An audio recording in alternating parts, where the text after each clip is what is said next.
ओम नमो भगवते वासुदेवाय। ओम नमो भगवते वासुदेवाय। ओम नमो भगवते वासुदेवाय। हरे कृष्णा। आप सभी का हार्दिक स्वागत है भगवद गीता स्वाध्याय में। आज हम फिर से 8वें अध्याय में हैं।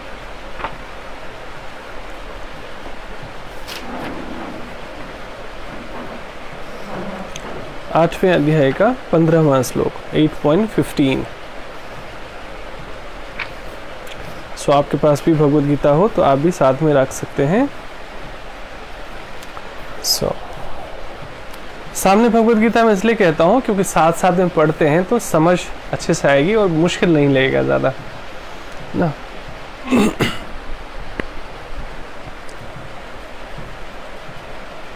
मामुपेत्य पुनर्जन्म दुःखालयम् शाश्वतम्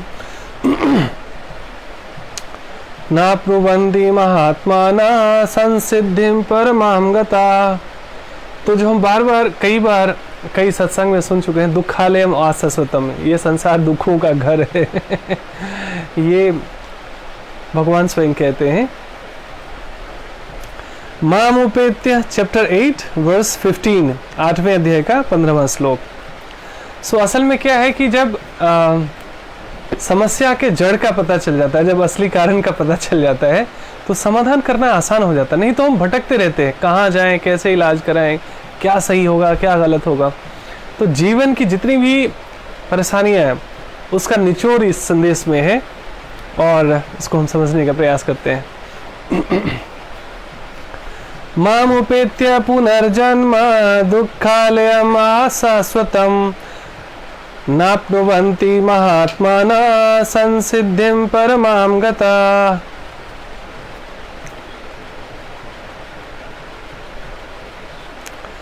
भगवान कहते हैं, शब्दार्थ समझ लेते हैं। मुझे प्राप्त करके महापुरुष जो भक्ति योगी हैं कभी भी दुखों से पूर्ण इस अनित्य जगत में नहीं लौटते, क्योंकि उन्हें परम सिद्धि प्राप्त हो चुकी होती है। सो दो तरीके से हम समझने का प्रयास करते हैं। एक तो संसार में हम दुखों से मुक्ति चाहते हैं, उस दुखों से मुक्ति के लिए दो मार्ग होता है ना। एक होता है नरक ले जाने वाला, एक है स्वर्ग ले जाने वाला। मतलब एक हमें गड्ढे में गिराता है, एक गड्ढे से बाहर निकलने वाला। अन्यथा सुख की तलाश में लोग एक गड्ढे से निकलने के लिए दूसरे गड्ढे में डूब जाते हैं। वो दूसरा गड्ढा कौन सा है? जितने भी लोग नशा करते हैं, मांसाहार करते हैं, व्यभिचार करते हैं, दूसरों को धोखा देते हैं, दूसरों को सताने का प्रयास करते हैं, किस लिए? क्योंकि उन्हें खुशी मिलती है, उन्हें सुख मिलता है वास्तव में। तो वास्तव में जो लोग बुराई कर रहे हैं, नशा कर रहे हैं, जितने भी गलत कार्य कर रहे हैं, पाप पुण्य जिसको हम कहते हैं, है ना, वो भी बेसिकली अपनी खुशी के लिए कर रहे हैं। तो सामान्यतया कानून की नजर में अपराधी है, निश्चित रूप से दंड भी मिलता है, कर्म का भी दंड मिलता है। लेकिन जो साधु होते हैं ना, वो एक अलग दृष्टिकोण से, अलग नजरिए से देखते हैं ऐसे लोगों को। वो कहते हैं they are innocent people actually, ना, ये अबोध लोग हैं, इनको पता नहीं है क्या कर रहे हैं क्या नहीं कर रहे हैं, है ना। बुखार तेज तप रहा है और ये आइसक्रीम खाने की जिद कर रहे हैं, है ना। सब उल्टा पुल्टा करते रहते हैं। तो वो क्या होते हैं, दुखी कर लेते हैं खुद को ऐसा करके। और एक दूसरा धर्म का मार्ग है, सत्य का मार्ग है ना। तो जो लोग मंदिर जाते हैं, पूजा पाठ करते हैं, माला करते हैं, ध्यान करते हैं, वो भी बेसिकली खुशी ही ढूंढ रहे हैं। जो शराब खाने जा रहे हैं, व्यभिचार करने जा रहे हैं, वो भी basically they are also looking for happiness. So ये दोनों ही व्यक्ति वास्तव में खुशी और फुलफिलमेंट ढूंढ रहे होते हैं पूरे जीवन में। देखिए, हम पढ़ाई करते हैं, जॉब करते हैं, बिजनेस करते हैं, मकान दुकान बनाते हैं, रिश्तेदारी करते हैं, जो भी हम करते हैं ना, दो ही पर्पस है लाइफ का, happiness and fulfilment. Happiness and fulfilment, हम सब बेसिकली खुशियां ढूंढ रहे होते हैं और आत्म तृप्ति ढूंढ रहे होते हैं। उसी के लिए सारा यत्न है ये पूरे संसार में। लेकिन उसी खुशी ढूंढने के चक्कर में एक व्यक्ति बेड़ा गर्क कर लेता है, नशा करके, व्यभिचार करके, जो भी पापपूर्ण कार्य है उसमें। और एक दूसरा व्यक्ति है जो भी खुशियां ही ढूंढ रहा है। मैं जो यहाँ बोल रहा हूँ ना, यदि मुझे खुशी नहीं मिल रही होती तो मैं यहाँ नहीं आता। That gives me happiness. तो मैं आप पे उपकार नहीं कर रहा हूँ यहाँ पर आकर, है ना। आप देखेंगे कोई व्यक्ति पाप कर रहा है, यहाँ तक कि कोई सुसाइड भी करता है ना, वो भी अपने लिए खुशियां ढूंढ रहा है। उसको लगता है ना यदि मैं सुसाइड कर लूंगा तो मैं खुश हो जाऊंगा, इस दुखों से मुक्त हो जाऊंगा, जबकि ऐसा होता नहीं है।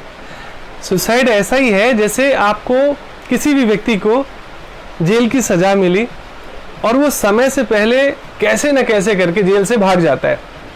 उसको तो लगता है मैं बच गया, लेकिन अब उस पर डबल सजा लगती है। अब जब फिर से उसको कभी न कभी पकड़ा ही जाएगा। जब वो पकड़ा गया तब उसको और कड़ाई से जेल में रखा जाता है कि दोबारा ना भाग जाए, और उसका दंड बढ़ा दिया जाता है ना। वैसे ही पूरे जीवन में हमें कर्मों को न्यूट्रल करने के लिए यहाँ पर भेजा जाता है, और हम कई बार भाग जाना चाहते हैं समय से पहले कर्म दंड से, तो दोबारा दंड तो मिलता ही है, कैरी फॉरवर्ड तो होता ही होता रहता है, बल्कि और सजा बढ़ जाती है ना।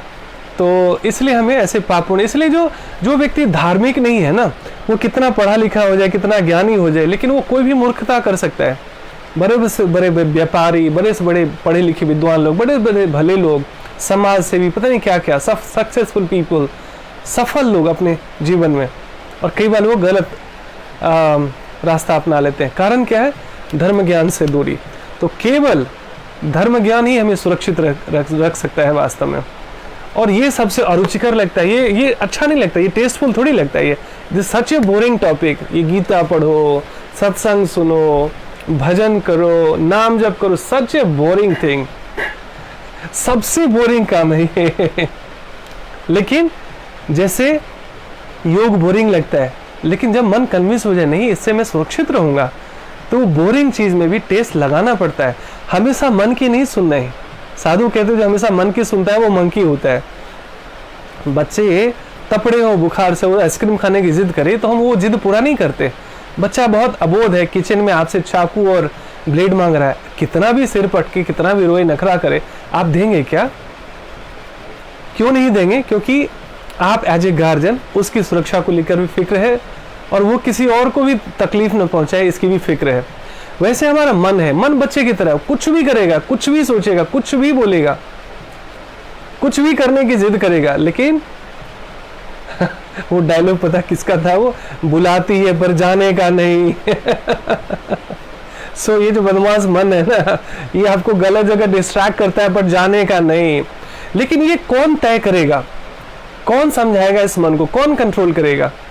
इंटेलेक्ट। तो इंटेलेक्ट कैसे ट्रेन होएगा? प्रतिदिन स्वाध्याय से, सत्संग से, साधना से, धीरे धीरे धीरे धीरे धीरे धीरे। जो मार्ग कठिन लगता है, और आप सब लोग भाग्यशाली हैं क्योंकि आप लोग नहीं रुचि लेते तो मेरी भी कहाँ इंटरेस्ट होती कि हम यहाँ पर आके कुछ भी बोलते। हाँ, ये मेरी जिद तो थी, तपस्या, मतलब एक संकल्प तो था गुरुजनों के प्रेरणा से, कि गुरुजन यहाँ तक कहते हैं कि ना जब आप सत्संग करते हैं ना, कोई ना मिले ना तो दीवार को सुनाना चाहिए, क्योंकि वहाँ पर भी बहुत सारे बैक्टीरिया, वायरस, जीवाणु, कीटाणु होंगे, किसी का भी उद्धार हो सकता है। और भगवान से जोड़ना ये सबसे बड़ी सेवा है समाज की। किसी को आप पैसा दे दीजिए, हो सकता है आज है कल नहीं है, हो सकता है कुछ लोग सदुपयोग करे, हो सकता है दुरुपयोग करे, लेकिन एक बार ये ज्ञान धन अगर मिल गया व्यक्ति को तो इसके पूरे जीवन वो आत्मनिर्भर रहेगा। बल्कि आज आप किसी की हैंड होल्डिंग कर रहे हैं, वो कल किसी की हैंड होल्डिंग करेगा, वो किसी की मदद करेगा, किसी का हौसला बनेगा, किसी के आंसू पोंछ सकता है, किसी को गले लगा सकता है, किसी के कंधे पे हाथ रख सकता है। सो हमें मल्टीप्लाई करना है, केवल अपने सुख और शांति के लिए नहीं है सत्संग। ये सुख और शांति जब हम दूसरों के जीवन में भी बढ़ाने लगते हैं, डायरेक्टली इनडायरेक्टली, तो हमारे सुख और शांति बाय डिफॉल्ट भगवान बढ़ाने लगते हैं, है ना। हरे कृष्णा नेहा, हरे कृष्णा विजय पयाल जी, शालिनी जी, रानी जी, चेतना, पूनम जी, आस्था, रीता जी, संगीता जी, हरे कृष्णा। आप सभी का हार्दिक स्वागत है ना। तो भगवान आज बताने का प्रयास कर रहे हैं क्या?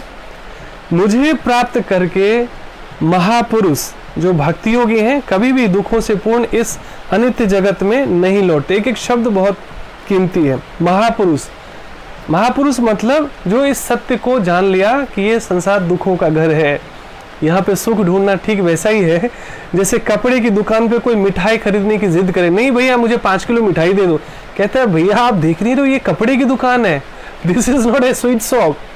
लेकिन कहते नहीं नहीं मेरे को चाहिए, इसी दुकान से चाहिए।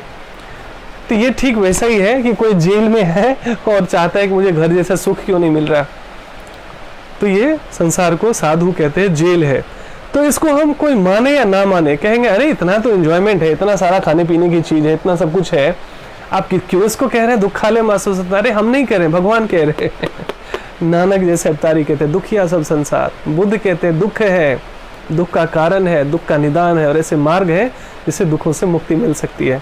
तो सबसे पहले तो ये स्वीकार कर लेना कि ये सुखालय नहीं है, दुखालय है ना। भोजन जहाँ मिलता है उसको भोजनालय कहते हैं, शौच करते हैं तो शौचालय कहते हैं, विद्या जहाँ मिलती है उसको विद्यालय कहते हैं, और भगवान ने स्टैंप लगाया उसको कहते हैं दुखालय, दुखों का घर है। तो इससे होता क्या है, आपको जब पता चल जाता है कि भाई हाँ दुखों का घर है, तो ये दुख तो रहेगा ही रहेगा। तो एक ही जगह सुख है, वो है भगवान के चरणों में। लेकिन आश्चर्य की बात ये है भाई बचपन से हम नाना नानी दादा दादी माता पिता के साथ पूजा पाठ घंटी तो करते रहे, फिर भी क्यों डर है भाई, क्यों चिंता है, क्यों नींद की समस्या है, क्यों भयभीत और असुरक्षित है? कारण वही है कि हम अभी ऊपरी ऊपरी प्रयास कर रहे हैं, ऊपरी ऊपरी चीजें कर रहे हैं। मतलब सर्दी जुकाम से छुटकारा के लिए, इम्यूनिटी बढ़ाने के लिए उपाय बताया गया कि आप शहद ले आइए, उसमें अदरक और नींबू का जूस मिलाकर सुबह दोपहर शाम लीजिए। हमने क्या किया, बोतल लाया, एक जगह सजा के रख दी और उसको डेली धूप अगरबत्ती दिखा रहे हैं, ओम जय जगदीश हरे। क्या इससे इम्यूनिटी बढ़ेगी? क्या इससे उपचार होएगा? यही काम हम कर रहे हैं, भगवान का पूजा पाठ कर रहे हैं। भगवान क्या कहते हैं अंदर इसको, ये जो अमृत रूपी, ये जो औषधि रूपी ये हनी है, शहद है, इसका ढक्कन ही नहीं खोलते है ना। पढ़ते ही नहीं, तो हु कैन सेव अस? ये मैं इस चीज को बार बार इसलिए रिपीट करता हूं ताकि पूरा जेहन में बैठ जाए कि केवल पूजा पाठ तक सीमित रहने से बात नहीं बनती है। भगवान को ही नहीं, भगवान के संदेशों को भी मानना पड़ेगा। तो हम सब भगवान को मानते हैं, भगवान की नहीं मानते, है ना। प्रणाम प्रभु जी। मैं कुछ लोगों का नाम नहीं देखता रहता हूँ आपके कमेंट में, इसलिए क्षमा कीजिएगा। सरिता जी हरे कृष्णा, ठाकुर प्रीति जी हरे कृष्णा, है ना। आप सभी को प्रणाम, हरे कृष्णा। तो कहने का मतलब ये है कि हम सब भाग्यशाली हैं। मैं कुछ लोगों को देखता हूँ रेगुलर है, और ये आपका रेगुलर होना ये इत्तेफाक नहीं है। पूर्व जन्म में आपकी कुछ न कुछ ऐसे पुण्य स्वीकृति रही है, नहीं तो लोग परेशान होके, फ्रस्ट्रेट होके यहाँ वहाँ पता नहीं कहाँ चक्कर काटते हैं, भगवान की शरण में नहीं आते। क्योंकि कहीं ना कहीं हमारे शिक्षकों ने, हमारे माता पिता ने इस तरह से हमें कन्विंस ही नहीं किया, मोटिवेट ही नहीं किया, क्योंकि वो खुद भी इसमें उतना मैच्योर नहीं हुए थे। रुचिका हरे कृष्ण है ना। तो हम लोग उस मार्ग पर चल पड़े हैं, और हमारा इस तरह जो बार बार रुचि पैदा हो रहा है ना, इसके लिए हमेशा भगवान को धन्यवाद करना चाहिए। भगवान ये खजाना आप छोड़ के गए हैं हम सब के लिए, सहज उपलब्ध है, लेकिन हमें पता ही नहीं था कि हमारे पास ये औषधि उपलब्ध है, लेकिन हम उसको कैसे लेना है ले ही नहीं रहे थे, और खूब पूजा पाठ कर रहे थे। भाई 97% अपने यहाँ इंडिया की बात करें तो आस्तिक हैं लोग, भगवान को मानने वाले लोग हैं, लेकिन जो लक्षण है, कर्म है, व्यवहार है, वो धर्म विरुद्ध है ना। इसी के कारण लोग बीमार पड़ते हैं, शरीर से भी मन से भी। और गीता लाइफ मैनुअल है, जो क्या खाना है नहीं खाना है, कितना सोना है नहीं सोना है, क्या करना है नहीं करना, सारे डूज एंड डोंट्स भगवान ने यहाँ पर हमने हमारे लिए दिया। लेकिन हाँ, कई बार ठीक है कि केवल पढ़ के बात समझ में आती नहीं, इसलिए हमें प्रशिक्षण की आवश्यकता होती है। And we are all blessed that we are together on the same platform, we are here. Okay, तात्पर्य श्रील प्रभुपाद द्वारा, श्रील प्रभुपाद की जय। ओम अज्ञानतिमिरान्धस्य ज्ञानाञ्जनशलाकया चक्षुरुन्मिलितं येन तस्मै श्रीगुरुवे नमः। वाञ्छाकल्पतरुभ्यश्च कृपासिन्धुभ्य एव च पतितानां पावनेभ्यो वैष्णवेभ्यो नमो नमः। जय श्री कृष्ण चैतन्य प्रभु नित्यानंद, श्री अद्वैत गदाधर श्रीवासादि गौर भक्तवृंद। हरे कृष्णा कृष्ण कृष्ण हरे हरे, हरे राम राम राम हरे हरे। नमो विष्णुपदाय कृष्णपृष्ठाय भूतले श्रीमते भक्ति वेदांत स्वामिनिति नामिने। नमस्ते सरस्वती देवी गौरवाणी प्रचारिणे, निर्विशेष शून्यवादी पाश्चात्य देशतारिणे। हरे कृष्ण। आप सभी का एक बार पुनः स्वागत है। आज हमें आठवें अध्याय के 15वें श्लोक में, चैप्टर 8 वर्स 15। और यदि आपके पास भगवद गीता है तो सत्संग के समय, क्योंकि हम ये स्वाध्याय भी कर रहे हैं, पढ़ते भी जा रहे हैं, तो आप साथ साथ में पढ़ेंगे तो समझ में बहुत अच्छे से आएगा, है ना। और पता है हमें किस लिए भी पढ़ना चाहिए, सिर्फ अपने सुख शांति के लिए नहीं। वो तो बाय डिफ़ॉल्ट है। जब आप योगा करते हैं तो केवल योगा बीमारी ठीक करने के लिए नहीं है ना, अच्छे बेहतर स्वास्थ्य के साथ साथ देखिए, जब शरीर ही स्वस्थ नहीं रहेगा तो भगवान में कहाँ से मन लगेगा, सारी साधना भक्ति सब छूट जाती है। सो पहला सुख निरोगी काया। सो शरीर को इग्नोर नहीं करना है, लेकिन केवल शरीर तक ही आसक्त नहीं रहना है, और केवल मेरी शांति, मेरा भला, मेरा सुख, केवल उतना तक ही सीमित नहीं रहना। हरे कृष्णा अजीत, है ना। केवल मैं और मेरे में जो सिक्योर रहते हैं ना, वो फिर अपनी एनर्जी सीमित कर लेते हैं, वो एक्सपैंड नहीं कर पाते, वो पूरे जो एक्चुअल प्लेजर और हैप्पीनेस है, ब्लिसफुलनेस है, उसको टच नहीं कर पाते, एक्सपीरियंस नहीं कर पाते। लेकिन शुरू में ऑफ कोर्स हम तो अपनी सुख शांति के लिए ही आते हैं धीरे धीरे, लेकिन धीरे धीरे आपके अंदर इतनी एनर्जी इनरिच हो जाती है कि मैं क्यों कह रहा हूँ साथ में पढ़ना है, क्योंकि जैसे मैं आज यहाँ लाइव आकर आप लोगों से अपना अनुभव साझा कर रहा हूँ, कल आप भी कर सकें। इसके लिए कोई बहुत विद्वान होने की जरूरत नहीं है। मेरे को कोई बहुत संस्कृत नहीं आती है, बहुत मेरे को हिंदी या इंग्लिश बहुत आती है, ऐसा नहीं है। भगवान भावग्राही है, मेरे भीतर का प्रेम देखते हैं वो, है ना। सो ये हमें पढ़ना इसलिए है क्योंकि धीरे धीरे जैसे कोई डॉक्टर बनता है तो डॉक्टर दुनिया का तो इलाज करेगा ही करेगा, लेकिन वो अपने और अपने परिवार का भी इलाज कर सकता है वो। तो हमें एक्चुअली समझिए, ये माइंड का डॉक्टर बन रहे हैं हम लोग, माइंड मैनेजमेंट के लिए और साइकोलॉजी के लिए। इससे ऊंची कोई किताब ही नहीं है।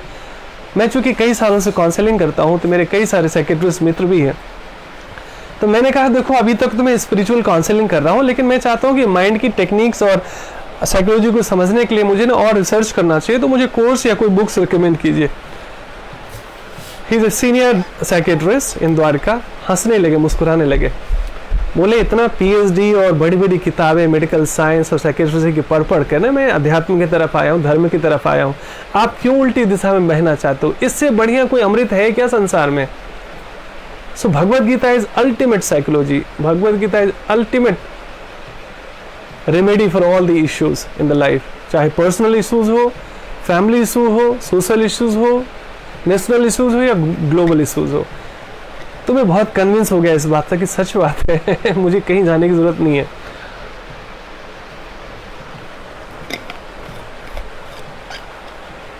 कभी मुझे लेक्चर के लिए इनविटेशन आता है किसी ऑर्गेनाइजेशन से, इंडिया और इंडिया के बाहर भी, तो जो भी टॉपिक रहता है, खासकर मैं मुझे पूछते हैं वो कौन सा टॉपिक, मैंने कहा मन के ऊपर लूंगा मैं, ये मेरा फेवरेट सब्जेक्ट है, क्योंकि मैं देखता हूँ सभी व्यक्ति ना बाहरी चीज़ें सब कुछ रहता है, मन से ही अस्वस्थ रहते हैं। तो मुझे मेरा ये फेवरेट टॉपिक है, मुझे अच्छा लगता है। तो मैं कुछ साल पहले ना बहुत रिसर्च करता था, गूगल करता था, यूट्यूब देखता था, बुक्स छानता था, लेकिन सारा ड्राई नॉलेज भरा हुआ है, ड्राई नॉलेज भरा हुआ है। और एक इंटरेस्टिंग फैक्ट ये हुआ कि साइकेट्रिस्ट खुद ही बीमार रहते हैं, खुद ही इतना ज़्यादा पजल स्ट्रेसफुल रहते हैं। ये कोई मतलब निंदा नहीं कर रहा हूँ मैं किसी की, मैं फैक्ट फाइंडिंग कर रहा हूँ, मैं एक आपको सच बता रहा हूँ, अपना अनुभव बता रहा हूँ। सो सारा जगह ना माइंड को लेकर, बॉडी को लेकर ड्राई नॉलेज भरा हुआ है, शुष्क ज्ञान, मिठास है ही नहीं, रस है ही नहीं। तो मुझे एक ही जगह रस लगा, वो था भगवद गीता, भागवतम, भगवान की कथाएं, रामायण महाभारत की कथाएं, उपनिषद की कथाएं। यहाँ ना रस है, यहाँ मिठास है, यहाँ लाइफ मैनेजमेंट मिलता है, यहाँ हर एक समस्या का आपको हल मिलेगा। एक एक स्टोरी आपके लाइफ की बड़ी से बड़ी प्रॉब्लम सॉल्व कर देता है इंस्पिरेशन के साथ। सो ठीक है, जो ना विज्ञान और अध्यात्म का संयोग है, तो कभी भी अब कुछ भी होता है तो मैं उसमें विज्ञान का पक्ष भी देखता हूँ और आध्यात्मिक पक्ष भी देखता हूँ, और जो जैसे होते, क्योंकि सभी लोगों की विज्ञान में रुचि नहीं होती, सभी लोगों की अध्यात्म में रुचि नहीं होती, लेकिन जो जैसा जो जिनकी जैसी आवश्यकता होती है वो उनको हेल्प करने की पूरी कोशिश रहती है। पूनम जी, हरे कृष्णा, स्वागत है आपका। सो अब आइए प्रभुपाद क्या कहते हैं समझने का प्रयास करते हैं। इस बीच में कुछ छूट गया हो कोई एग्जाम्पल, तो जिन लोगों को भी याद रहे कि पता नहीं एक टॉपिक हमने लिया और कुछ एग्जाम्पल दे रहा था और फिनिश करने से पहले कुछ दूसरा टॉपिक आ गया, ऐसा हो सकता है तो मुझे आप याद दिला सकते हैं। श्रील प्रभात की जय। चूंकि ये अच्छा, मैं एक एक जो ना वर्ड ले रहा था महापुरुष में कह रहा था वो जिनको ये सत्य का ज्ञान हो गया है, परमात्मा कौन है, मैं कौन हूँ। भक्ति योगी जो ये सच जानने के बाद भगवान की भक्ति में लगते हैं, कभी भी दुखों के पूर्ण इस अनित्य जगत, अनित्य माने ये सब टेम्परेरी है, सब कुछ बदल रहा है, यही एक सच्चाई है कि यहाँ सब कुछ बदल रहा है ना। हमारा शरीर बदल रहा है, हमारी स्थिति बदल रही है, वातावरण में, वायुमंडल में जो है बाकी सारी बदल रही हैं चीज़ें। सो एवरीथिंग इज चेंजिंग ना, यही एक ध्रुव सत्य है। इस सत्य को जब हम स्वीकार नहीं करते तो जैसे थोड़ा सा युवावस्था से बुढ़ापा या सुंदरता उतनी रही, लोग डिप्रेशन में चले जाते हैं। समय बहुत अच्छा चल रहा था, बिजनेस बहुत अच्छा चल रहा था, थोड़ा सा गड्ढा आया, थोड़ा सा इधर उधर हिले, लोग डिप्रेशन में चले जाते हैं। मतलब कुछ भी हम अपनी इच्छाओं से जीना चाहते हैं, सारी इच्छाएं पूरी नहीं होती, इसको स्वीकार नहीं कर पाते। तो भगवान यहाँ कहते हैं विषयासक्त ध्यायतो विषयांश पुरुषः संगस्ते उपजायते संगात सजायते कामा कमात क्रोध भी जायते। लगातार जिस विषय का हम चिंतन करते हैं, आंखों से देखते हैं लगातार जिस चीज़ को, कानों से सुनते हैं लगातार जिस चीज़ को, हाथों से जिसका स्पर्श करते हैं, जिसको हमने अधिक चखा है, जिसको हमने अभी अच्छे से स्वाद लिया, सूंघा है, तो बार बार इस पर कंटेम्पलेट करने से उससे हमारी आसक्ति हो जाती है। तो दो चीज़ें होती है, एक क्रोध बढ़ता है और एक लोभ बढ़ता है। जो भी डिज़ायर है हमारी, और पूरी अंतिम सांस तक कुछ ना कुछ डिज़ायर रहती है, और यही डिज़ायर हमें बार बार संसार में फंसाती है। ये भी सच है ना, क्या ना। कबीरदास बहुत सुंदर बात कहते हैं, मैंने कल एक कोटेशन कहीं से, ये कई बार होता है ना, पुरानी आती जाती बातें भी ध्यान से हट जाती है। सो माया मरी न मन मरा माया मरी न मन मरा, मरमर गया शरीर, आशा तृष्णा ना मरी, कह गए दास कबीर कबीरदास का दोसा है ये। तो ये जो आशा और तृष्णा ना थ्रू आउट लाइफ, और यही हमारे पर्पस का, लाइफ का पर्पस भी है, एक उम्मीद है, आशा और तृष्णा, उसी से तो जिंदगी टिकी हुई है। लेकिन ये जितनी ज़्यादा संसार से होगी हमें दुखी करती है, जितनी ज़्यादा आशा और तृष्णा भगवान से होगी ये हमें सुखी करती है ना। तो अनित्य जगत है, सब कुछ टेम्परेरी, सब कुछ बदल रहा है, लेकिन इस बदलाव को जो स्वीकार नहीं करते, ये बदलाव क्या है, दिन है तो रात भी है, जीवन है तो मृत्यु भी है, लाभ है तो हानि भी है, सुख है तो दुख भी है, युवावस्था है तो बुढ़ापा भी है, स्वस्थ शरीर है तो अस्वस्थ शरीर भी है, ये चलता रहता है। सो कई बार क्या होता है कि जब तक सब कुछ ठीक चल रहा होता है तो हम बड़े खुश हो जाते हैं, है ना।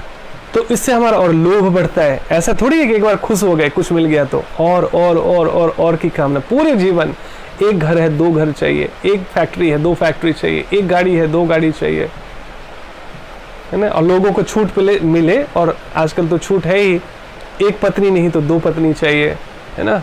भले साथ में नहीं रखेंगे, कई लोगों को ऐसी डिजायर होगी बहुत सारे पति चाहिए, बहुत सारी पत्नी चाहिए, नाना प्रकार के एंडलेस डिजायर्स कभी खत्म नहीं होती। भले ही सोशल बॉन्डिंग की वजह से, सोशल फियर की वजह से हम थोड़ा मन मार के रह जाते हैं, लेकिन ये डिजायर्स, तो ये डिजायर थमती कब है, रुकती कब है, जब हम भगवान की राह पर चल पड़ते हैं।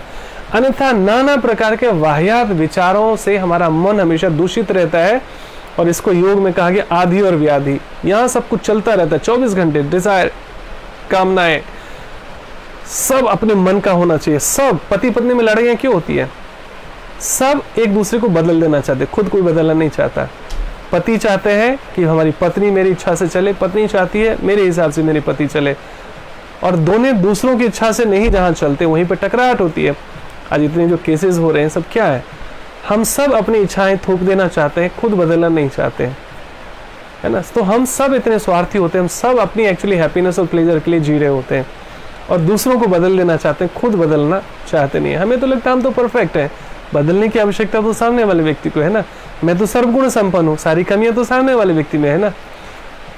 अध्यात्म ये नहीं कहता है, अध्यात्म कहता है सब लोग अच्छे हैं, मेरे में कमी है, मुझे सुधार की जरूरत है। ये ही संसारिक यात्रा है जो दूसरों को उंगलियां दिखाने में पूरा जीवन बीत जाता है, उसमें कमी, उसमें कमी, उसमें कमी। और आध्यात्मिक यात्रा कहता है जो एक उंगली तुम संसार की तरफ दिखा रहे हो ना, देखो 3.5 उंगली किधर मुड़ी हुई है, तो उतना ज़्यादा हमें खुद को बदलने की ज़रूरत है। और जैसे हमने अधिक से अधिक अपनी टाइम एंड एनर्जी खुद को ट्रांसफॉर्म करने में लगाई, तो सारा झंझट ही समाप्त हो जाता है। एनर्जी सेव करते हैं हम, दूसरों को बदलने में ज़्यादा अपना माथा पची नहीं लगाते, तो हमारे रिश्ते बचे रहते हैं। अक्सर हम क्या ना दूसरों को बदलना चाहते हैं। खुद बदलना नहीं चाहते। उस बदलने के चक्कर में सामने वाला बदलता है नहीं, हमारे डिस्टेंस जरूर बन जाते हैं, दूरियां हमारी जरूर बन जाती है। हर एक रिश्तों में यही तो कारण है। तो अध्यात्म हमें आत्म सुधार के लिए प्रेरित करता है। तो सब कुछ बदल रहा है, और जो इस बदलाव को स्वीकार नहीं करते वही चिंतित परेशान होते हैं, दुखी हो जाते हैं। तो क्योंकि उन्हें परम सिद्धि प्राप्त हो चुकी होती है। अब प्रभुपाद क्या कहते हैं इसके विषय में, चूंकि यह नश्वर जगत, नश्वर मतलब जो नष्ट होने वाला होता है, जन्म जहाँ पे जन्म होती है, जरा अर्थात बुढ़ापा, तथा मृत्यु के क्लेशों से पूर्ण है। जन्म मृत्यु जरा व्याधि लगा ही रहता है।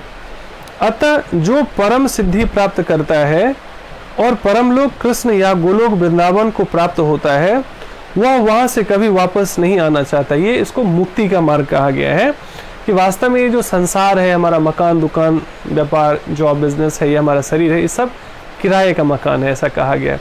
इस शरीर को भी छोड़ के जाना पड़ता है व्यक्ति को, और इस जो जमीन, मकान, दुकान, जिसको हम मैं करते रहते हैं, और पता नहीं कितने जीवन भर केस मुकदमे लड़ते रहते हैं कि मेरा हो जाए, मेरा हो जाए। भाई भाई को मार रहा है, पिता पुत्र को गोली मार रहा है, केस मुकदमे चल रहे हैं, पति पत्नी में मुकदमे चल रहे हैं, एक दूसरे का लोग पता नहीं क्या क्या कर देते हैं। क्यों? स्वार्थ के लिए। मृत्यु याद रहती नहीं, हमें लगता है हम तो अजर अमर होके आए हैं। किसी को लोग कोई मार देता है, उसको ये नहीं लगता है कि कल मेरी मृत्यु होने वाली है, और यहाँ पे जिसके लिए मैं एक दूसरे की हत्या कर रहा हूँ, दूसरे पर इतना अत्याचार कर रहा हूँ, मेरे पास भी कुछ नहीं रहने वाला है ना।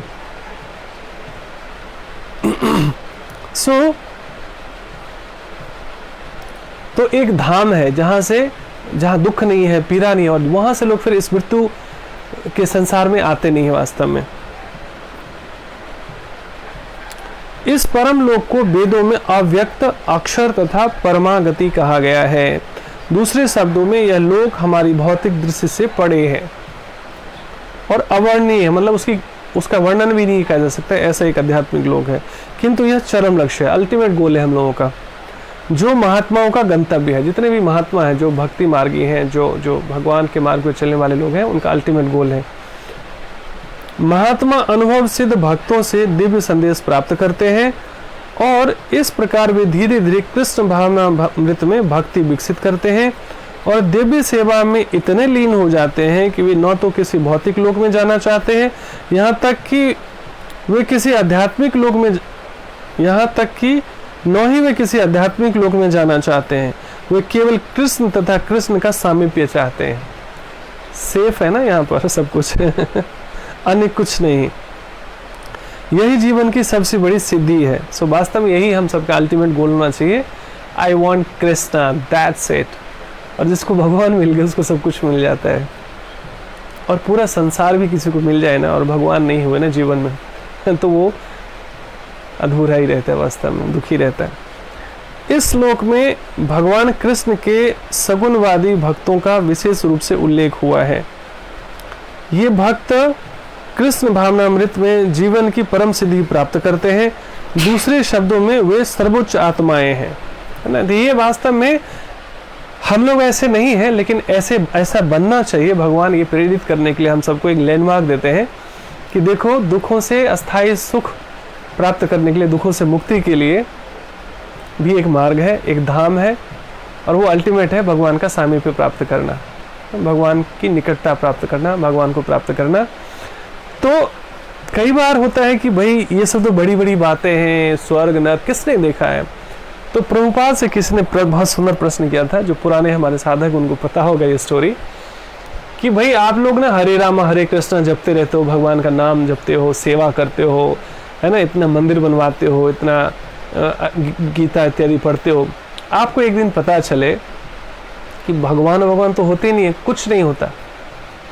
तो हम लोग तो मज़े में, हम तो खाते पीते ऐश करते हैं, ना स्वर्ग की चिंता, ना भगवान का डर।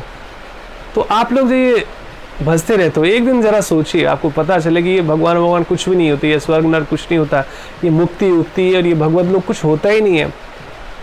तो आपको नहीं लगेगा कितने हताश परेशान हो गए कि मैंने लाइफ को एंजॉय नहीं किया।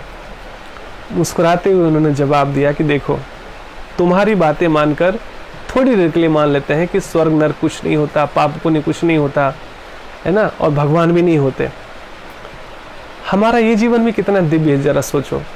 हम समय पर सोते हैं, सुबह ब्रह्म मुहूर्त में उठते हैं, सुबह में भगवान के सामने नाचते हैं तो हमारा सारा योग हो जाता है, सारी रोग व्याधियाँ चली जाती है, उस नाचने से हम खुश रहते हैं। लोग डिस्को में जाकर 3-3, 4-4 बजे तक उल्टी करते रहते हैं और घर में उनको टांग कर या पता नहीं कैसे, कई बार पुलिस पकड़ के लाती है, कभी नाले में गिरे पड़े रहते हैं। वो नरकीय जीवन जीते हैं और रास्ते में ऐसे दुर्घटना करके आते हैं, पी के ड्राइविंग करते हैं। तो सोचो कितना खतरा है। और हम लोग बिना पिए हुए इतने नशे में रहते हैं भगवान की भक्ति में। हम सुबह सुबह 4:30 बजे उठकर खूब बजकर उठकर नाचते हैं, गाते हैं, भगवान का कीर्तन करते हैं, संगीत गाते हैं। कितना अच्छा लगता है, एक दूसरे का हाथ पकड़ कर नाचते हैं, खूब कूदते हैं भगवान की प्रसन्नता के लिए। All for the pleasure of God. भगवान की प्रसन्नता के लिए हम ये सब चीज़ करते हैं, जिनको तुम कहते हैं कि पता नहीं होंगे कि नहीं होंगे, बट हम ट्रस्ट कर, हमें दृढ़ विश्वास है। तो हमने खोया क्या, फिर हमने प्रसाद पाते हैं। 56 भोग भगवान को लगता है, खाता कौन है, भगवान थोड़ी खाते, हम ही तो खाते हैं ना भाई। और फिर जो है अनावश्यक नशा नहीं करते, व्यभिचार नहीं करते, तो हाइजीन और हेल्थ के लिए हमारे अच्छा है। हम दूषित नहीं करते न शरीर को न मन को, तो स्वास्थ्य हमारा बेहतर रहता है। तुम लोग उल्टा सीधा खाते हो, बीमार पड़ते हो, हम लोग स्वस्थ रहते हैं क्योंकि खान पान का भी व्यवहार करते हैं, ध्यान रखते हैं। भगवान को ऑफर किया हुआ भोजन ही लेते हैं, तो उल्टा सीधा भगवान को ऑफर होता नहीं है, तो हम शरीर से भी स्वस्थ रहते हैं।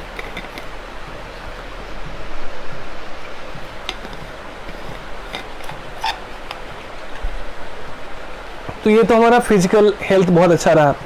परिवार में भी हम अपने माता पिता को, अपने बच्चे को, पति पत्नी को समझते ही ये भगवान के ही अंश हैं, उनके हृदय में भी भगवान है, इसलिए हम उनकी रिस्पेक्ट करते हैं, उनको लव करते हैं, केयर करते हैं। इससे हमारी फैमिली बॉन्डिंग बहुत अच्छी रहती है। अगर परिवार में कैसे शांति से रहा जाता है, किसी डिवोटीज का परिवार देखिए आप, एक्सेप्शंस कुछ भी हो सकते हैं, लेकिन आप 99% देखिए जो गृहस्थ जीवन में जो डिवोटी फैमिली है, जिसमें पति पत्नी और बच्चे सब लोग कहीं ना कहीं भगवत गीता पढ़ते हैं, सत्संग सुनते हैं, साधना करते हैं, उनके जीवन में देखिए कितना ठहराव है, कितनी सहजता है। आज कोरोना काल में सबकी हवा निकाल दी है, सबका बैंड बजा दिया है। जिनके पास पैसे हैं वो भी डरे हुए हैं, सत्ताधारी हैं वो भी डरे हुए हैं, बड़े रुतबे वाले हैं, पावरफुल हैं वो भी डरे हुए हैं, है ना। जिनके पास बहुत ऊंची ऊंची डिग्रियां हैं वो भी डरे हुए हैं। हर व्यक्ति डरा सहमा हुआ है। एक केवल भगवान के जो सच्चे भक्त है, कच्चे वाले भक्त तो अभी भी दुखी है। कच्चे वाले भगवान है, भगवान नहीं है, भगवान होते हैं, भगवान नहीं होते। भगवान भी ऐसा दुख क्यों देते, अरे पता ही नहीं है, सत्संग का पता नहीं है, स्वाध्याय का पता नहीं है, कर्म के नियम का पता नहीं है, तो भगवान को भी लोग पूरे जीवन भगवान ने इतना सारा काम किया, उसके लिए भले धन्यवाद ना दिया हो, लेकिन कुछ भी ऊंच नीच हो जाए तो भगवान को क्रूर और पता नहीं बेरहम और पता नहीं क्या क्या क्या क्या उनको ठप्पा लगा देते हैं, है ना। और जो भगवान की सेवा में लगते हैं वो भगवान के लिए हर एक क्षण धन्यवाद का भाव रखते हैं कि हे प्रभु, मेरे पास आज भोजन है ना, धन्यवाद तुम्हारा। मेरे पास अपना छत है ना, धन्यवाद तुम्हारा। मेरे पास तन ढकने के लिए कपड़ा है ना, धन्यवाद तुम्हारा। कितना कुछ दिया है तुमने मुझे, और मैं इतना नालायक हूँ, एहसान फरामोश हूँ, कृतज्ञ हूँ कि मैं केवल शिकायत करना तो सीख गया, देखते देखते धन्यवाद करना नहीं सीखा। कितना कुछ दिया है तुमने मुझे। आज सुबह मेरी सांस चल रही है, धन्यवाद। सुबह में लाखों लोग सांस नहीं ले पाए, मैं अपने पैरों पर चलकर यहाँ तक आया हूँ, धन्यवाद। मेरे पास हाथ है, मेरे पास आँख है, कान है जो सुन सकता है। दुनिया में लाखों लोगों की आँख नहीं है, लाखों लोगों के कान नहीं है, लोगों को भोजन नहीं मिल रहा है, लोगों के परिवार नहीं, अनाथालय में पैदा होते हैं। कितना कुछ दिया है तुमने मुझे, लेकिन मैं केवल अज्ञानता में केवल रोता धोता रहा। मीनाक्षी जी, हरे कृष्णा, स्वागत है आपका। एक बार भी धन्यवाद निकला ही नहीं, बस फॉर्मेलिटी में। अब आज चलो सत्संग सुन लिया तो चलो एक बार जाके बोल देते हैं भगवान का धन्यवाद। सांस सांस में धन्यवाद का भाव निकलना चाहिए। हे प्रभु, कितना कुछ दिया है। मैं लिखने लगूं तो मेरे कलम कम पड़ जाएंगे, नोटबुक कम पड़ जाएगी। कितना कुछ दिया है तुमने मुझे जीवन में, लेकिन हम अज्ञानता में केवल शिकायत करने, केवल मांगने ही जाते रहे, नालायक बच्चे की तरह। ठीक है, ऐसा बच्चा जैसे मान लीजिए एक माता पिता के 3-4 बच्चे हैं और एक नालायक बच्चा है जो जीवन भर चाहे किसी उम्र में चला गया, खाली डिमांड कर रहा है, खाली डिमांड कर रहा है, खाली डिमांड कर रहा है। सेवा कुछ नहीं, केयर कुछ नहीं, केवल डिमांड, केवल डिमांड, केवल डिमांड। जब साधारण संसार के माता पिता ऐसे बच्चों को नालायक समझते हैं, खुश नहीं होते, वो भगवान के हमसे बहुत प्रसन्न रहता होगा पूरे जीवन। केवल कहते भगवान कभी मिलने भी तो आया जाए कर, कभी धन्यवाद भी तो कर ले।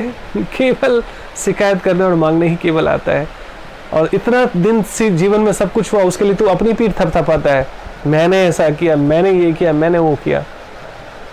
और जब भी कुछ गड़बड़ होता है तो सारा ठीकरा मेरे ऊपर फोड़ देते हो कि भगवान भी ऐसे कैसे बेरहम हो गए हैं, किसे निर्दयी हो गए। तो ये हमारी अज्ञानता है। वास्तव में साधु इसको बुरा भी नहीं कहते, अबोध कहते हैं, कि जिसको पता ही नहीं है, कि वो होश भी नहीं है, भगवान कौन है, मैं कौन हूँ, जीवन क्या है, संसार क्या है, इसका बोध ही नहीं है। सारा ज्ञान भर भर के हमने ले लिया, जीना कैसे ही किसी ने बताया ही नहीं। ये अध्यात्म को छोड़कर कहीं से और पता चलता भी नहीं है। लेकिन हम सब लोग भाग्यशाली हैं कि उस पथ पर चल पड़े हैं। मेरे ख्याल ये चीज़ हम लोग फिनिश कर चुके हैं, तो अब हम क्वेश्चन आंसर ले सकते हैं। आज छोटा ही पॉट था, छोटा ही ये था। सो आज हमारा समय भी बहुत हो गया है। तो आप कोई प्रश्न या जिज्ञासा करना चाहे तो कर सकते हैं, और अगर प्रश्न नहीं है तो फिर हो सकता है मैं आपसे प्रश्न पूछूं। सभी धर्मों का क्या एक ही विचार और संदेश होता है? ये विजय पयाल जी का प्रश्न है। कल भी कुछ प्रश्न किया था आपने, बाद में शायद मैंने कोई यूट्यूब लिंक भेजा था आपको। तो सभी धर्मों का क्या एक ही विचार है? बहुत सुंदर प्रश्न है। सबसे पहले तो आपको साधुवाद ऐसे प्रश्न के लिए पहले तो समझते हैं धर्म क्या है वास्तव में।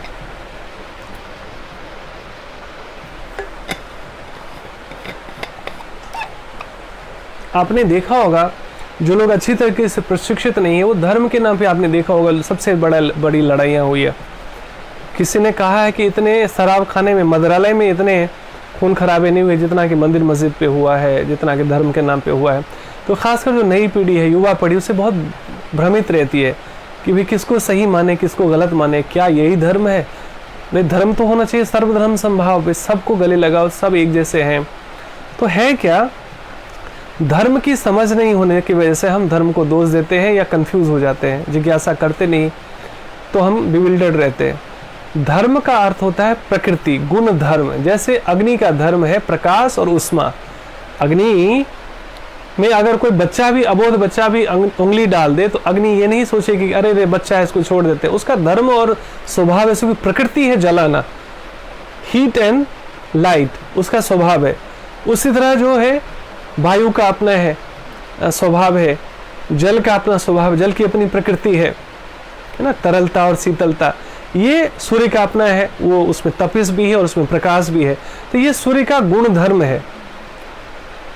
तो धर्म इस तरह से और समझ सकते हैं। और ये इतना नेचुरल है, इतना ये ट्रांसेंडेंटल कि कोई भेदभाव नहीं करता ये किस जाति का है, किस धर्म का है। जैसे बारिश की बूंदें होती है तो सबके घर को भिंगाती है, धूप होती है तो सबके घर पे बराबर जाती है। ये नहीं देखती है किस धर्म का है, कि भाई ये इस धर्म का है तो इसको देना है धूप, इसको नहीं देना है। नहीं, ऑक्सीजन है तो भगवान ने सबको प्रोवाइड किया हुआ है, इरिस्पेक्टिव ऑफ रिलीजन और कास्ट, क्रीड और टेरिटरी, सबको मिल रहा है। ये है धर्म, ये है गुण धर्म, ये है प्रकृति, ये है स्वभाव। जिसको हम धर्म समझते हैं, हिंदू, मुस्लिम, सिख, ईसाई इत्यादि, ये संप्रदाय हैं। दीज आर स्कूल्स, ये अलग अलग विद्यालय हैं धर्म सिखाने के लिए। समस्या वहां पैदा हो गई कि जिस स्कूल में आपने एडमिशन ले लिया, उन्होंने क्या कहा, मेरा स्कूल अच्छा, वो स्कूल गलत, वो स्कूल गलत, वो स्कूल गलत। इसी बात की लड़ाइयां हैं भाई। जिसका पर्पस था परमात्मा से परिचय कराया जाए, धर्म से परिचय कराया जाए, लोगों को पशुवत चेतना से मानवीय चेतना में प्रशिक्षित किया जाए, लेकिन वो आपस में ही स्कूल ही लड़ रहे, मेरा धर्म अच्छा, तुम्हारा धर्म नहीं अच्छा एंड ऑल दैट। तो अलग अलग स्कूल की शिक्षाएं अलग अलग हो सकती है, लेकिन अल्टीमेट गोल सबका परमात्मा है। लेकिन जिस तरह कई स्कूल भी गलत हो सकते हैं, कई शिक्षक भी गलत हो सकते हैं, उसी तरह तथाकथित धर्म भी गलत है। और वो धर्म है ही नहीं, वो संप्रदाय है, वो ऐसे स्कूल है जहां पर कुछ अभागे बच्चों ने एडमिशन ले लिया है। मैं यही कहूंगा अपने अनुभवों से। नहीं तो दूसरे धर्म के लोगों को मारकर जन्नत मिलेगा, ये कहां का धर्म है भाई?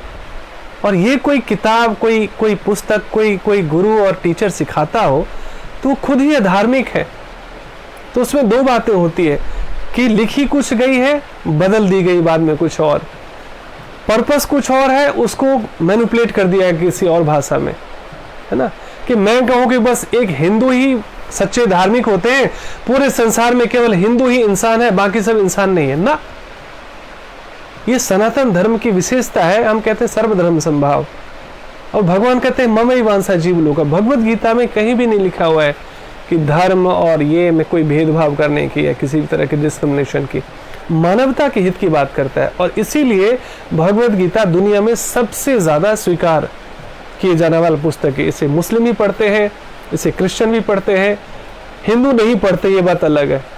जिनके घर की किताब है वो अंधे बहरे बने हुए हैं सारे। उनको ना क्रिसमस डे भी मनाना आता है, उनको ईद पे मुबारक भी कहना आता है, कोई प्रॉब्लम नहीं है। यू डू दैट, ये हमारी संस्कृति, ये हमारा बड़प्पन है। हम सबको भाई समझते हैं, हम सबसे भाईचारा करते हैं। ये अलग बात है कि जिनको हम भाई समझते हैं वो हमें चारा बना जाते हैं। जब उनकी संख्या बढ़ जाती है तो जिनको हम भाईचारा कहते हैं, तो हमारे लिए भाईचारा, उनके लिए हम सब चारा होते हैं। ये भी एक सच्चाई है ना, अनफॉर्चुनेटली। तो हमें सबको प्रशिक्षित होना पड़ा। और ये जो धर्म है, ये हमारा सनातन धर्म है, ये प्रेम का मार्ग है वास्तव में।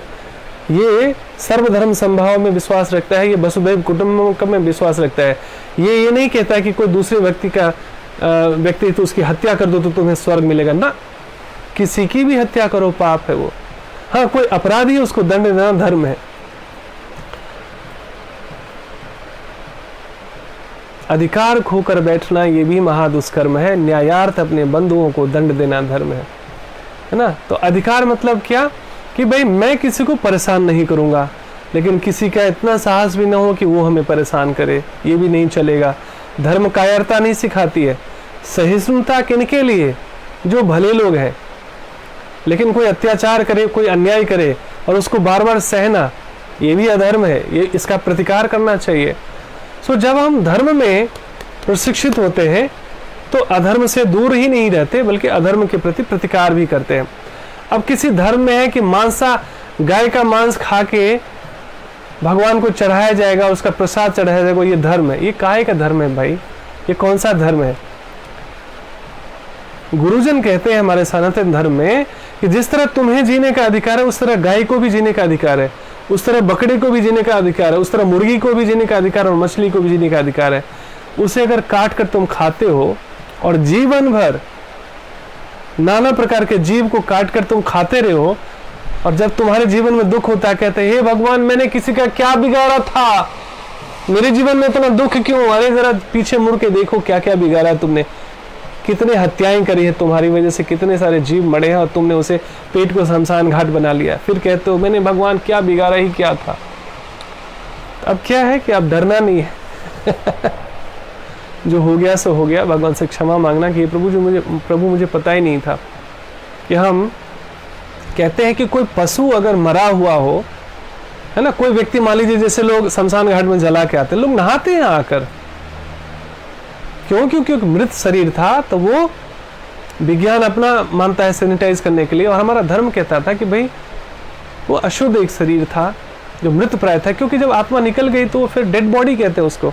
तो स्नान करते हैं हम, और एक दूसरे जीव को मार कर, काट कर, किचन में पका कर खाते हैं, और शर्माते भी नहीं है, हिचकते भी नहीं है। पेट को शमशान घाट बना दिया, अपने किचन में, है ना, तल के खा लिया, उसको काट कर खा लिया। भले आपने ही काटा, लेकिन आप खरीद कर लाए ना, आप भी तो पाप के भागी है ना। तो जो भी हो गया सो हो गया, भगवान से क्षमा मांगना चाहिए कि प्रभु जाने अनजाने जो हो गया सो हो गया, लेकिन अब नहीं, अब मेरी आंखें खुल गई है, अब मैं किसी जीव को कष्ट नहीं पहुंचाऊंगा। लेकिन कोई धर्म कहे कि तुम्हें जीव आप काट सकते हो और उसको बलि प्रदान करके भगवान को खुश किया जा सकता है, या किसी भी अपने परमेश्वर को या किसी भी पैगंबर को, अल्लाह को खुश किया जा सकता है, तो ये दुर्भाग्यपूर्ण ही नहीं है। तो क्या ये धर्म है? हो सकता है क्या? कोई भी भगवान चाहेगा कि मेरे दूसरे बच्चे जो कमजोर है उसको काट कर खा जाओ तुम धर्म के नाम पर? ये ठीक वैसा ही है। 4 भाइयों में से एक सबसे छोटा बहुत कमजोर है, बेचारा अबोध है, तो 3 भाई मिलकर उसको काट के खा जाएंगे क्या? हम वैसे ही तो करते हैं। भगवान के ही सारे अंश हैं, भगवान ये सारे परिवार है हमारे, हर एक जीव। हमारा कोई हक नहीं है ऐसे चलते फिरते जीव को काट कर पका कर खा जाना, है ना। तो हम वही कर रहे हैं। और कोई धर्म कहे कि ये धर्म है, तो धर्म ही नहीं है, सबसे पहले वो अधर्म है ना। दूसरे जीव, दूसरे जो धर्म मेरा धर्म नहीं मानते उसको तुम मार सकते हो, तो तुम वो जन्नत है ना। मतलब चर्चा नहीं करने की चीज़ है, गलत चीज़ पे ज़्यादा चर्चा भी नहीं करनी चाहिए, आप समझदार हैं, ये सारा ही काफ़ी है। कहने का मतलब क्या है, अपने सनातन संस्कृति हमें जियो और जीने दो का संदेश देती है। हमें खुद भी जीना है, दूसरों के जीवन में भी कष्ट नहीं पहुंचाना, ये धर्म है।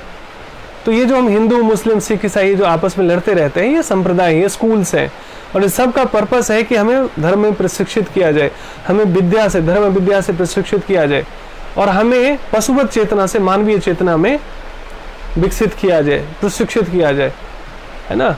लेकिन सब स्कूल ही आपस में लड़ रहे हैं तो कौन किसको शिक्षा देगा। लेकिन हमारे पास क्या है, प्रमाणिक स्रोत है, सो भगवद गीता है, वेद है, भागवतम है, उपनिषद है, ये सब प्रमाणिक स्रोत हैं, प्रमाणिक शास्त्र हैं।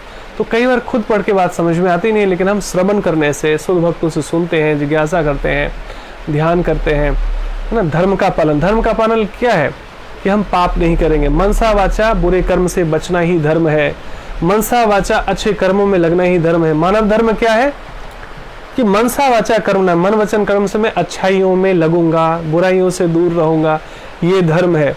और कोई 2-2 घंटा पूजा पाठ माला कर ले और पूरे दिन दूसरे को धोखा देना, चीट करना, परेशान करना, नीचा दिखाना, तकलीफ देना, अपमान करना। भगवान अंधे बहरे होते हैं क्या? 24 घंटे देखते हैं। किसी ने बहुत सुंदर कहा है, क्यों ढूंढते हो मुझे सिर्फ इबादत खानों में, क्यों ढूंढते हो मुझे सिर्फ इबादत खानों में, मैं वहां भी हूं जहां तुम गुनाह करते हो। इबादत खाना मतलब मंदिर मस्जिद जो भी है, भगवान का घर। केवल भगवान वहां नहीं होते हैं, है ना। जब हम पाप करते हैं तो हमें लगता है कोई नहीं देख रहा है, और जब हम प्रार्थना करते हैं तो कहते हैं भगवान आप मेरी बात क्यों नहीं सुन रहे। इतनी गहनता उस समय भी होनी चाहिए जब हम गलत कार्य कर रहे होते हैं। तो बुराइयों से बचना, अच्छाइयों से प्रेरित होना, यही धर्म है, यही शुद्ध धर्म है। और ये जो धर्म शिक्षा है यही है कि हमारा मन कई बार कमजोर पड़ जाता है, तो जानते हुए भी हम जानबूझकर गलतियां करते हैं, तो ये हमारा मन मजबूत करता है, ट्रेनिंग देता है बार बार कि अच्छे बनो, निर्भय बनो। और जब हम अच्छे रहते हैं तभी हम निर्भय रहते हैं, निश्चिंत रहते हैं, चैन की नींद सोते हैं, भलाई के कार्य में लगते हैं, सेवा का कार्य में लगते हैं। ये इसलिए मैंने क्यों कहा था भक्त का जीवन क्यों अच्छा रहता है, क्योंकि वो हर एक जीव के हृदय में भगवान देखता है। तो उसकी शुरुआत अपने घर से होती है। नहीं तो सारा जो एरोगेंस है, लड़ाई, कोर्ट केसेस, मुकदमे, कलह मुकदमा क्यों है?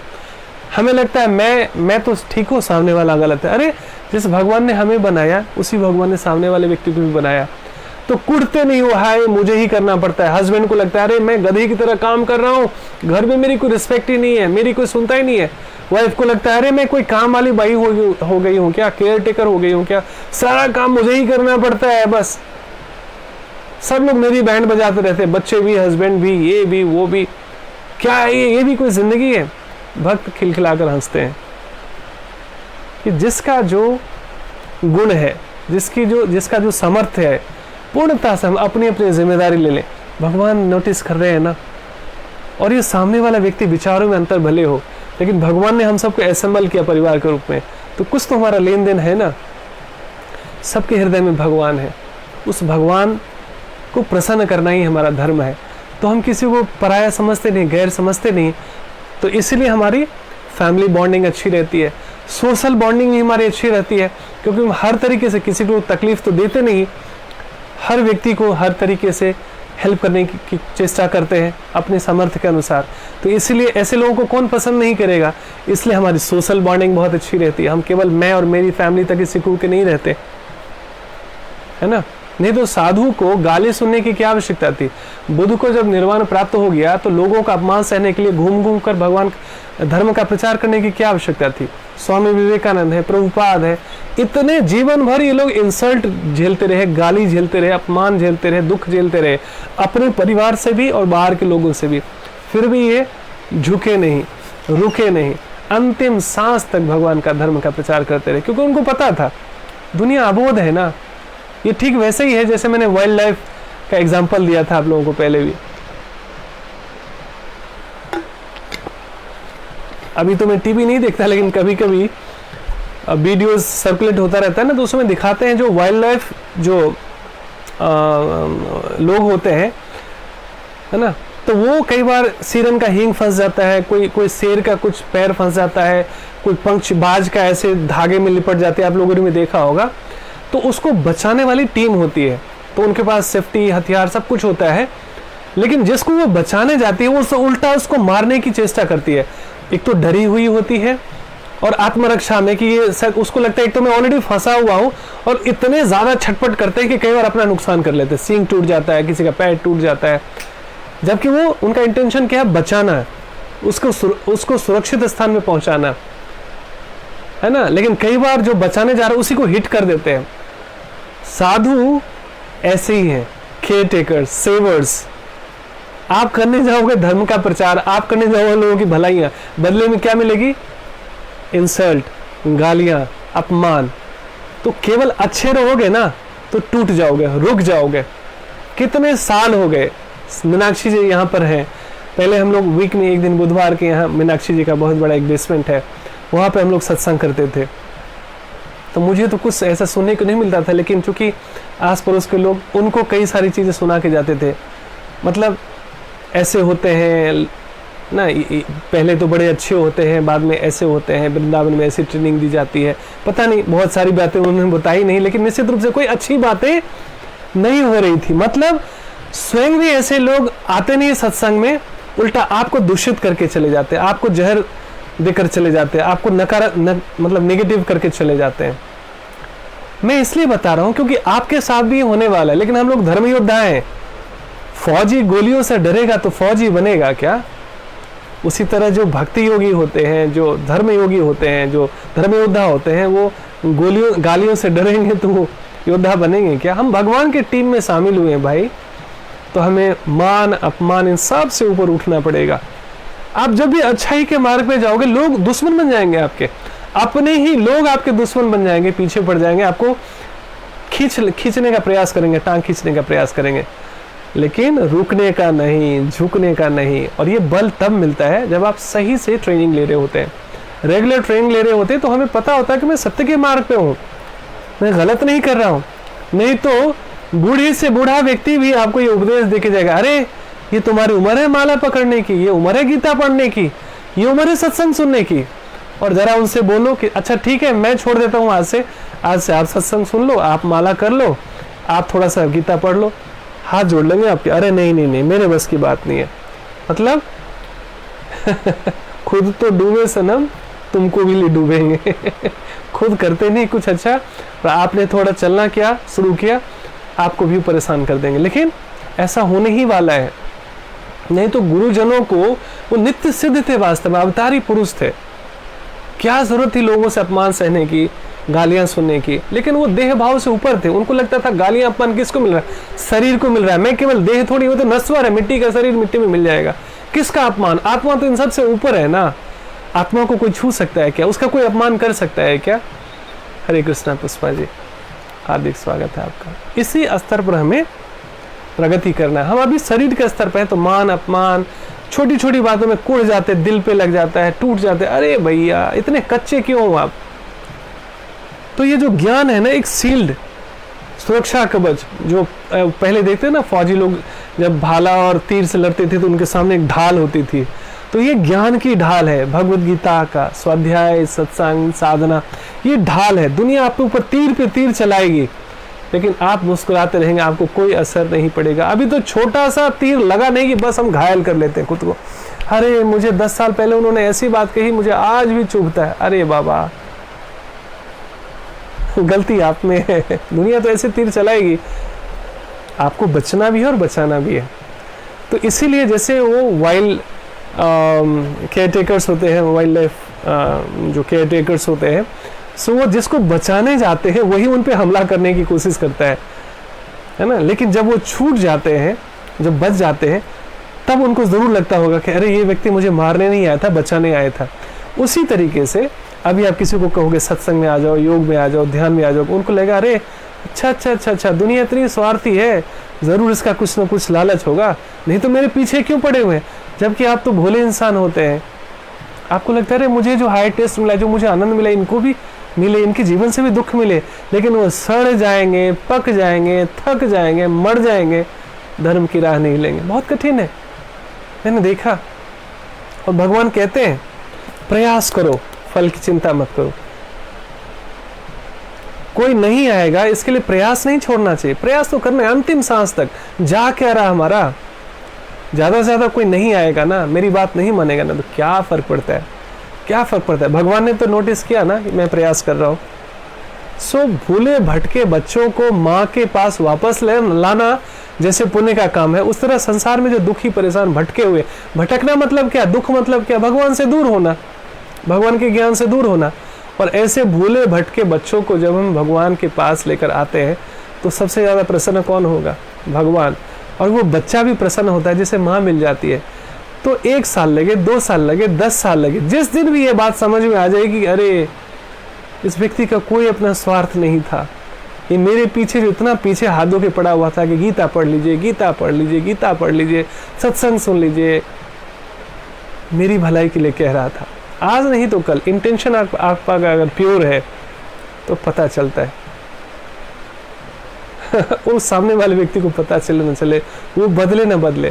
कहते हैं, एक जैन मुनि से मैंने बहुत सुंदर बात सुनी थी, मेरा वहाँ योगा प्रोग्राम था और बाद में मुझे लेट भी हो रहा था, लेकिन रिक्वेस्ट किया गया कि थोड़ी देर रुकिए, इनका लेक्चर सुन लीजिए, और मैं धन्यवाद करता हूँ कि मुझे वहाँ रुकने का मौका मिला। वो कहते हैं,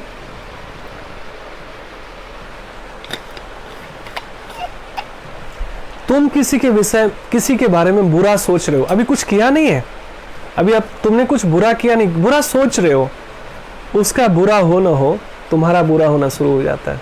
इट हैपन्स फॉर श्योर। और तुम किसी का भला सोच रहे हो, अभी कुछ किया भी नहीं है, भला सोच रहे हो भला करने का, उसका भला हो ना हो तुम्हारा भला होना शुरू हो जाता है। So this is the message of the day today. So I hope there is no question left, और टाइम भी हो गया है तो हम यहीं पर वाइंड अप करते हैं।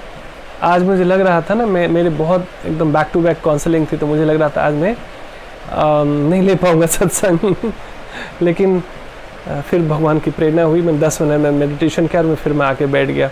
मैंने कहा, एक तो हो रहा था कि टाइम चेंज कर दें, 4 to 5 कर दें आज के लिए, लेकिन मुझे लगा कई लोगों का एकदम एक शेड्यूल बना हुआ 2 से 3 में सुनने का, तो आप लोगों को कोई दिक्कत ना हो, इसलिए मैंने सोचा नहीं कंटिन्यू करते हैं। और भगवान ने हमारे संकल्प को बल दिया। सबको जीने का अधिकार है, हमें किसी की ज़िंदगी छीनने की कोई हक नहीं है। बिल्कुल सही बात है। भगवद गीता के काल खंड में दूसरे संप्रदायों और धर्मों का अस्तित्व ही नहीं था, ऐसा मुझे लगता है। तो फिर ये सब क्यों बन गए और क्यों मैंने माने जा रहे हैं, और इसकी क्या भविष्य है?